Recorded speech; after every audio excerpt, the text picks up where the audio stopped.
Hello, welcome to this video, and this video is going to be called The Boomer View of Music. Okay, I recently did a video on why modern jazz sounds the same, and it's really been successful, and it's drawn a lot of people to this channel, including young people. Yes, young people have been watching this channel. Right, if I look at the stats for my channel,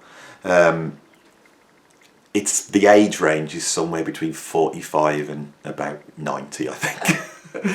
it's a bunch of boomers that watch this channel, and we get to talk about old prog and jazz rock and classic rock, and we have a good moan, right? And I've been talking to that group of people, but this video brought a younger audience, all right? And in a few of the comments, I have been accused of being a boomer, and I've just read a comment where someone said, I think they were trying to give me a compliment, and they said something like, "This is the best boomer I've heard talk." And I thought, is that a compliment? Should I take that as a compliment? Now, not really, because in doing this video, I just Googled what a boomer was, and a boomer is apparently someone born between 1946 and 1965. Right, so I'm younger than that, you cheeky monkeys. I'm younger. I'm not a boomer, but I think I am. I think psychologically I'm a boomer. But you young'uns who think, well, how old do you think I am? What, do you think I'm 70 years old? I'm born in 1968 and I'm 55 years old, right? So I will take that as a compliment, I think. I will take it as a compliment. So I found this really interesting, and I've seen it mentioned on the internet all over the place, the boomer view of music, right? So I thought I'll talk about this boomer view, and what I'm going to be doing on this video is championing the boomer view. Boomers have rights. Boomers are an identity group that's been ignored by the mainstream. We've been cast aside, and us boomers need to stick together. Boomer rights, that's what we need. That was irony then, okay? So anyway, so we have this generation of people that were born in the boom after the Second World War, and all the soldiers are coming home and all that type of stuff, and there was this great big bulge in the population that emerged, that boom, right, that lasted for about 20 years. Okay, in that time, right after the war, we see the emergence of rock and roll. We see the emergence of the teenager. Now that is a much stronger line than people think. My dad, who was born in 1938, right, he would have been, in 1955, what would he have been, 17 years old when rock and roll emerged. And for him, he never really bought into rock and roll. He was much more into modern jazz. That's where I get my interest from, was for him. He never succumbed to that. He was a little bit too old. But my mum, who was like 2 years younger, she loved Little Richard and Chuck Berry, and she was into all that because of that age. There's a group of people that emerged as teenagers, right? And those kids, because of that boom that had happened, because the affluence that was there in Western culture, especially in America, they looked for something different, and they went to Afro-American rhythm and blues as an expression of their new world view, right? The rock and roll that emerges in the late 50s is as old as Afro-American music. It's if you go back and listen to Louis Jordan or go back to some of the Count Basie stuff, it's pretty much rock and roll. That sound was there. There's some innovations of integrating country music into rock and roll, and I would put Chuck Berry as being the man who did that. So there's country elements in there, and there's also a very strong injection of almost like a queer viewpoint, and the great genius for this is Little Richard. Little Richard, I feel, and there's a couple of documentaries come out recently on Little Richard. I watched one, and I agree entirely that guy has not been given his dues. Little Richard, if anyone invented rock and roll, It could well be Little Richard. I think Fats Domino as well is in there pretty early, but he's really just channeling a sort of Fats Waller, sort of Nat King Cole mixed with country music, mixed with rhythm and blues. It's all there. But those are the new things, I think, in rock and roll. It's Little Richard's sort of the sort of drag queer aspect that he brought into rock and roll, the salaciousness, the danger, and the input of country music, and then later on, gospel. And of course, then after rock and roll actually starts dying. You see the doo-wop bands come in, and then the British, we emerge, okay, with our sort of take on electric blues and also jazz, and that starts to develop, the ideas of rock music. And then in America, you have Bob Dylan and that whole folk thing, which creates that sort of American version of rock music. And then when those two things come together, we have this incredible era, which I call the rock era, which I think starts in 62, is underway by 1965, and I believe went around about till 1995 of this really alive form.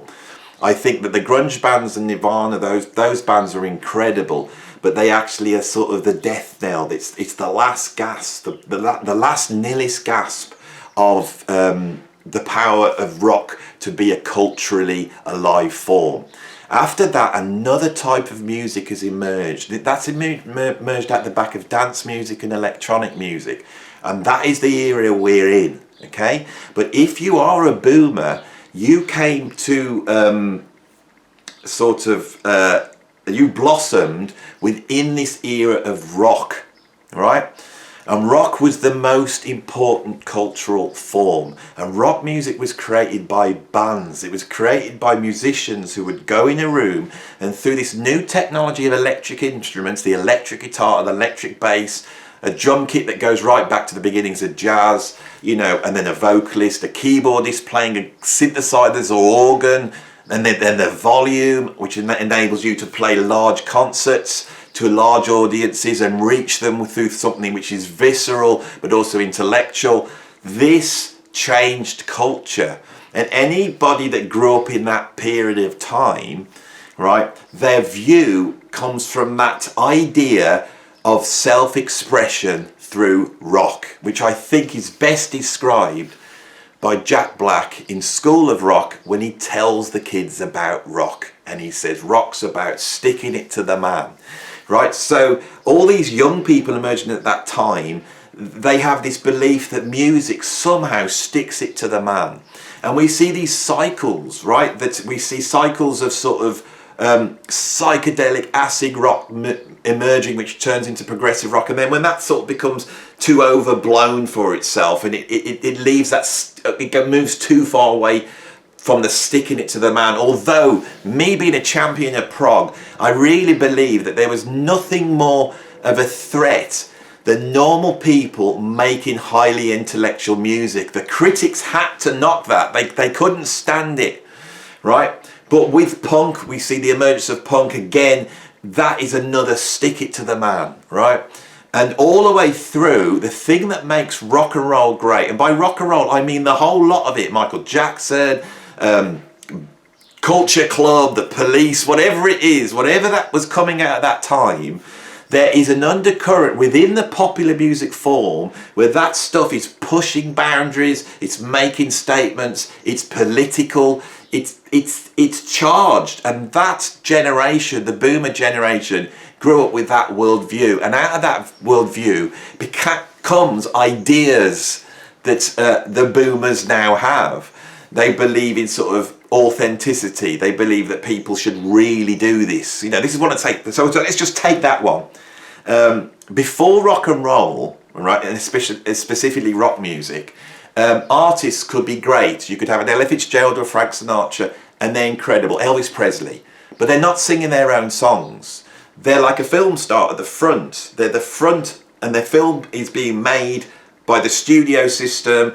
And the screenwriter is the songwriter, and the producer in the studio is the director, and the artist is at the front representing this song. And that's a great artist because of the way they transmit that song to the world. When rock music emerges through people like Bob Dylan and then the Beatles, the artist, what we're interested in is their voice. They are talking to us through the medium of their song, which they played and in which they take their guitar solos, which are an expression of their own view of the world and their own sort of aesthetic ideal, right?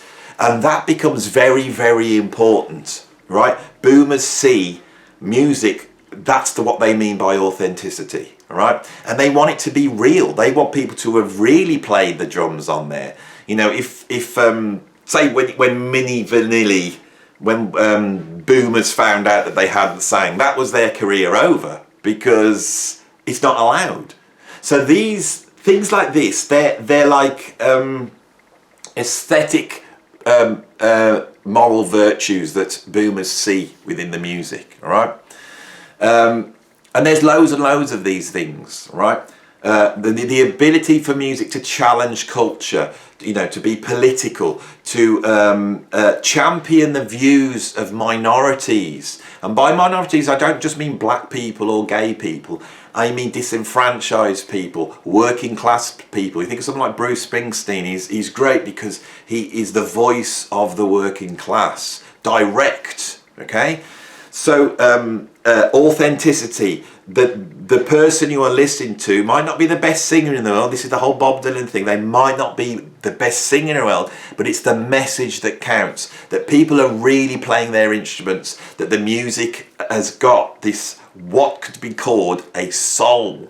Soul music, that's a brilliant name for that type of music, because it makes the statement that soul music has a soul in itself, right?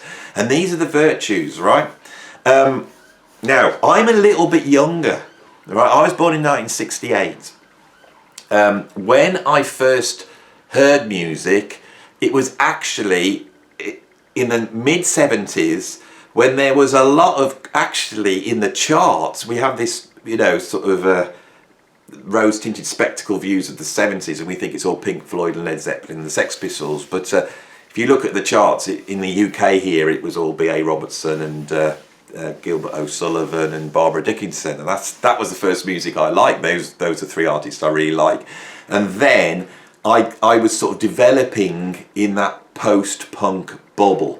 By the time I hit as a teenager in the early 80s, that punk bubble combined with, and nobody wants to admit this, all the sort of conceptual weight of progressive rock, when you put those things together, you get bands like The Cure, you get bands like Culture Club, The Police, Madness, ABC,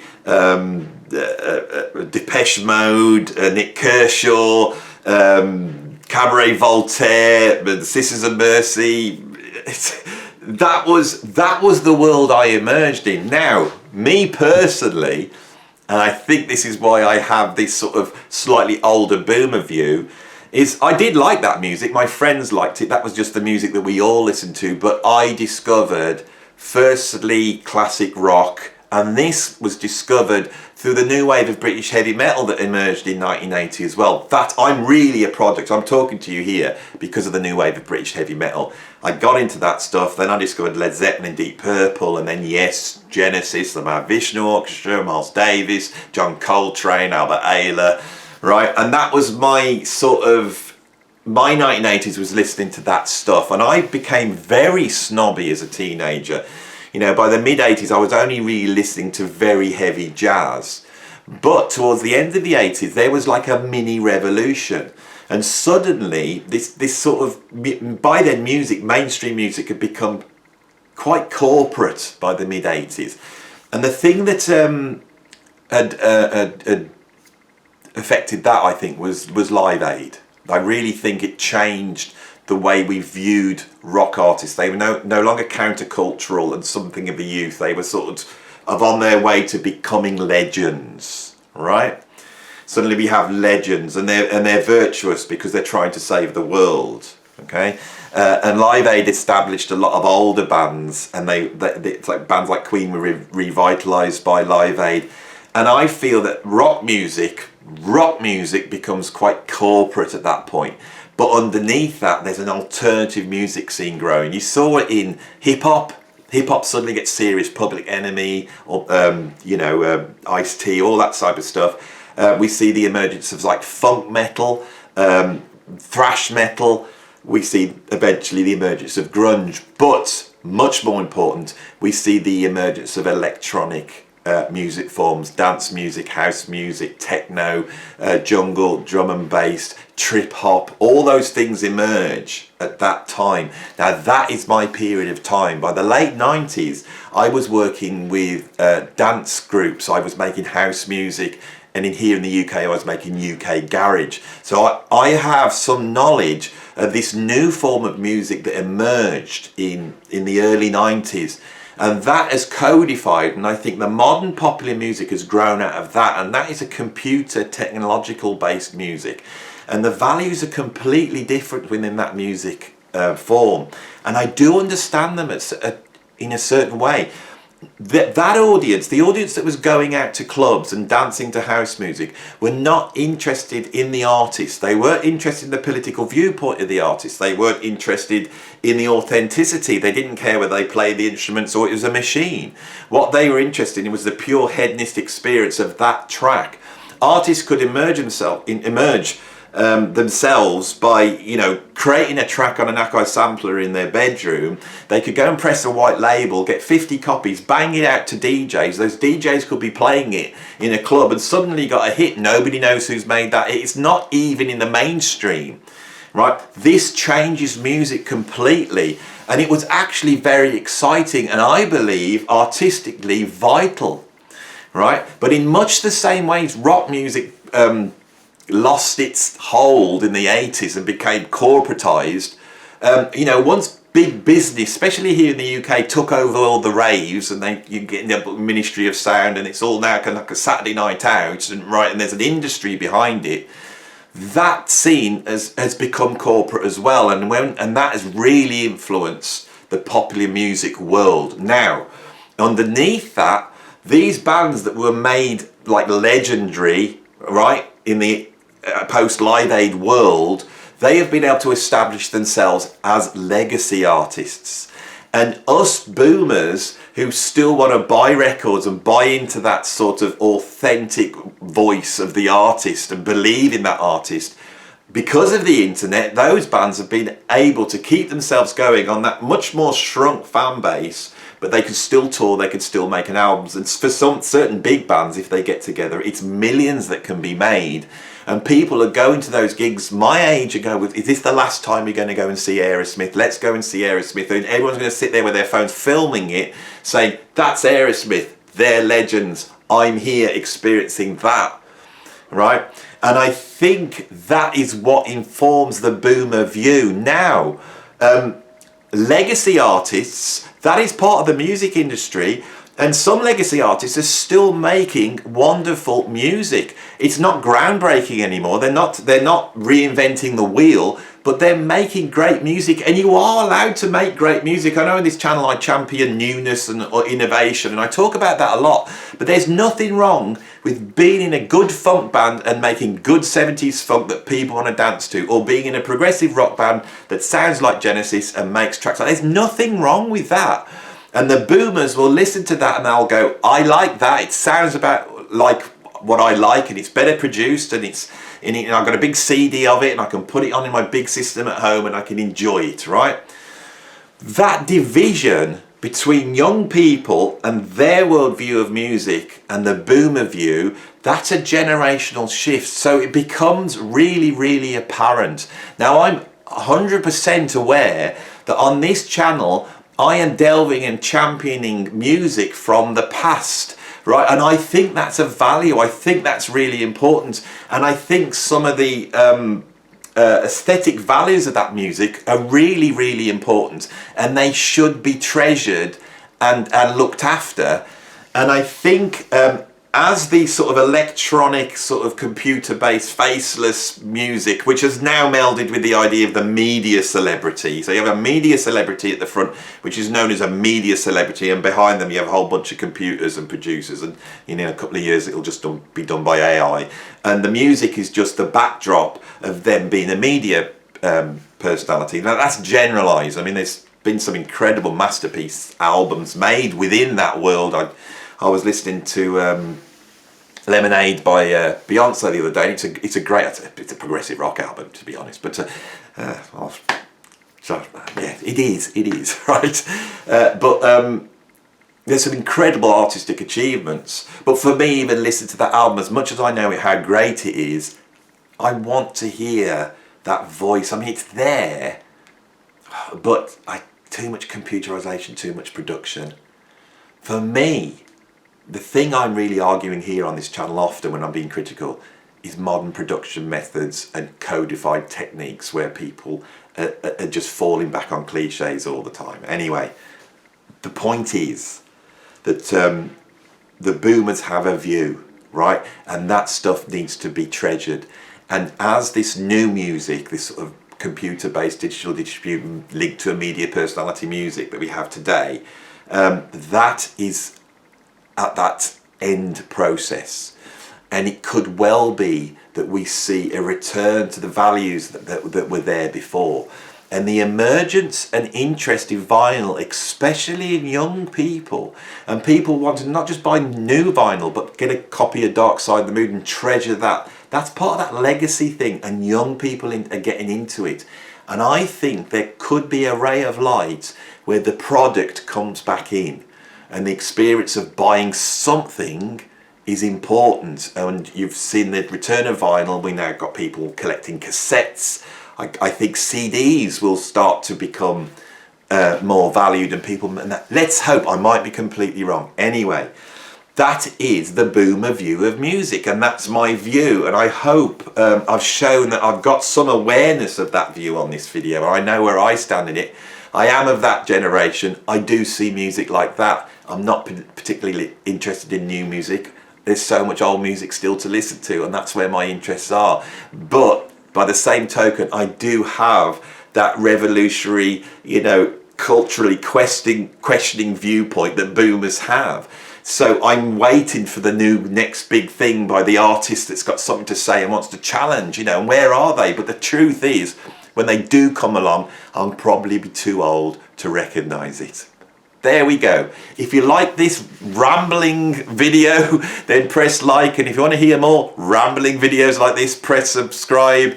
And ring the notification bell. And if you want to support me, I have a Patreon there. I'm pointing to the link. Click on that link and you will be able to go deep down into my world of inane boomer ramblings.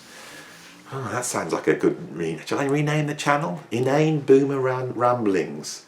It's better than Andy Edwards, isn't it? I need a name. In this modern world, you need to have a brand, don't you? You've got to have a brand like that. It can't just be called Andy Edwards. That's my boomer view. I want to be like Bob Dylan or Jimi Hendrix. I want it to be about me, don't I? It's all about me. I don't want to hide behind some memey avatar and call myself some weird name like Inane Boomer Rambler or something. I can't do that. I want it to be about me because I'm a boomer. See, it's all, I cannot escape thinking like this. What am I going to do? That's the way it is. Anyway, I'm going to go now. Hope you enjoyed this video. And I will see you on the next one. Thanks for watching.